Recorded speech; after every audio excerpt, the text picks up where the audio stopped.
नमस्कार दोस्तों, आपका स्वागत है कंठ कहानी की नई कड़ी में। ये कंठ रोचक रोजाना मेरे संस्मरण मेरी किताब से लिया गया है। वैसे तो मैं कहना चाहती थी पी पी पोंपो दोस्तों, पर नमस्कार से ही शुरुआत की। कंठ सुनिए और मजा लीजिए, फिर बात समझ आएगी मेरे अभिवादन की। तो शुरू करती हूँ रोचक रोजाना। एक बहुत ही विख्यात लेखक श्री सुदर्शन जी का संस्मरण पढ़ा था, साइकिल की सवारी, जो उन्होंने लिखा था 1932 में, यानी 20वीं सदी में। अब बात करते हैं 21वीं सदी यानी आज की, 2021 की। आज कौन पूछे दो पहिया साइकिल स्कूटी को, सीधा आपको कराते हैं चौपहिए यानी कार की सवारी। तो मैंने एक अदर ड्राइविंग स्कूल से दो बार कार चलाना सीखा, 15-15 दिनों के लिए।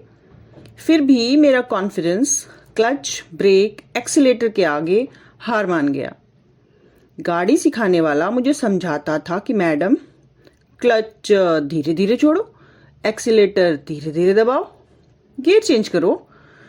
पर सब कुछ एक साथ पकड़ने छोड़ने की मेरी अद्भुत कला ने मुझे मैनुअल गाड़ियों से दूर कर दिया और मैंने एक छोटी सी ऑटोमेटिक गाड़ी लेना ही बेहतर समझा।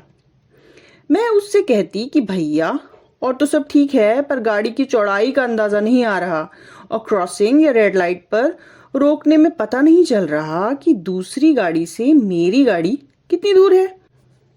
वो बोलता, मैडम, आप जब अपनी गाड़ी खरीदोगे तो उस पर आगे बोनट पर दोनों तरफ रॉड लगवाकर झंडे लगवा लेना, ताकि आपको पता चल जाए कि आपकी गाड़ी कहाँ तक है।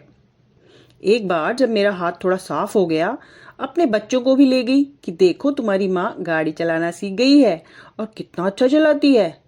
उस दिन उस भैया जी ने मुझे यू टर्न लेना सिखाना था, तो वो बोले जाए कि मैडम, यू टर्न लेने के बाद आपको बीच की लेन में आना है, ताकि पीछे आने वाली गाड़ी को अपना रास्ता साफ मिले। पर मैं हर बार राइट वाली लेन में ही आ जा रही थी। बड़ी इंसल्ट हुई बच्चों के सामने। मैं तो बिल्कुल फुस पटाखा निकली।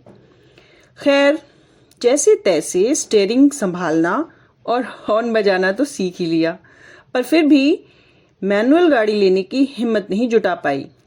और वैसे भी जो रास्ता मेरे घर से ऑफिस को जाता है बहुत बिजी और भीड़-भाड़ वाला है।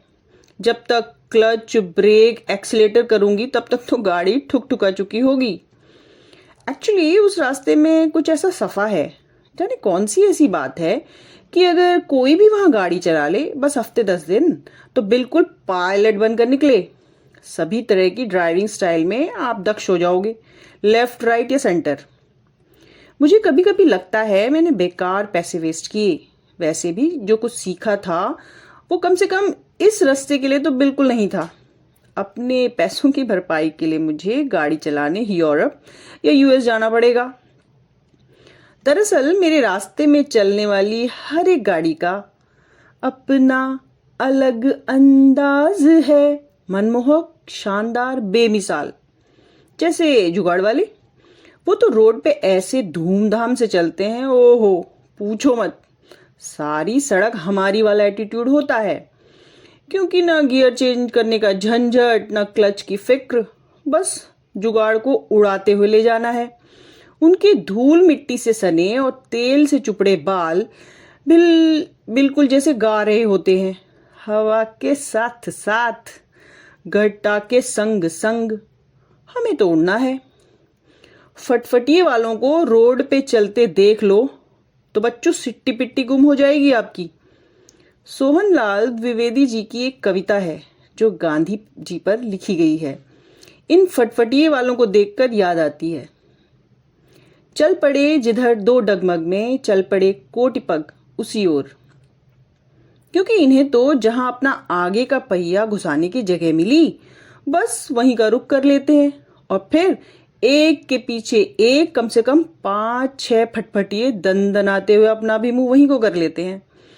मुड़ता तो ये पहिया ऐसा है जैसे जबरदस्त ठुमका लगाया गया हो झटके से, और आप उस लोच पे मर मिटते हो।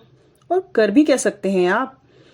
इन फटफटियों के आगे तो बड़े बड़े लोहे के खड़ंजे लगे होते हैं, अपनी मासूम सी सोफिस्टिकेटेड हाई एंड गाड़ी की काया को बचाने के लिए अब आपको खुद ही देखना है कि क्या करना है और इनसे बचते बचाते रोड पर चलो। यही आपकी रोड सेंस आपसे चीख चीख कर कहती है।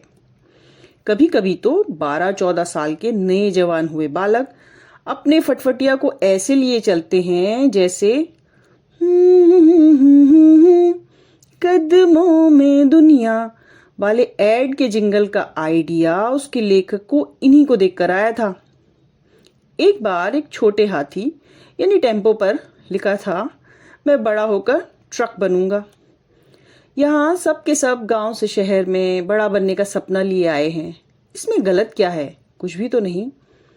जो सड़क पर रॉन्ग साइड से आ रहा है वो तो 100% महान होता ही है, क्योंकि अपनी रॉन्ग साइड वाली गलती सीना ठोक के जो मान चुका होता है वो तो गलती मानकर बन गए राजा हिंदुस्तानी। अब आप अपना अपना देख लो भाई। सड़क पर बिल्कुल बिंदास भगाते हैं अपनी गाड़ी, वीर तुम बढ़े चलो, धीर तुम बढ़े चलो टाइप।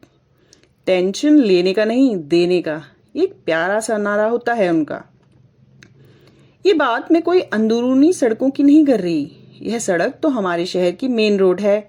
इस शहर के बसने के बाद ये उसकी पहली मुख्य सड़क थी और अब भी है। बल्कि अब तो ये रोड सीधा राजधानी दिल्ली तक आपको ले जा सकती है, वो भी केवल 5 मिनट में। ट्रैफिक पुलिस वाले भी हर चौराहे में 3-4 के गुट में होती है, पर मजाल है कि कोई इन स्वच्छंद परिंदों को रोक दे। आखिर पुलिस वाले भी इंसान ही हैं, उनके दिल में भी तो दया करुणा बसती है।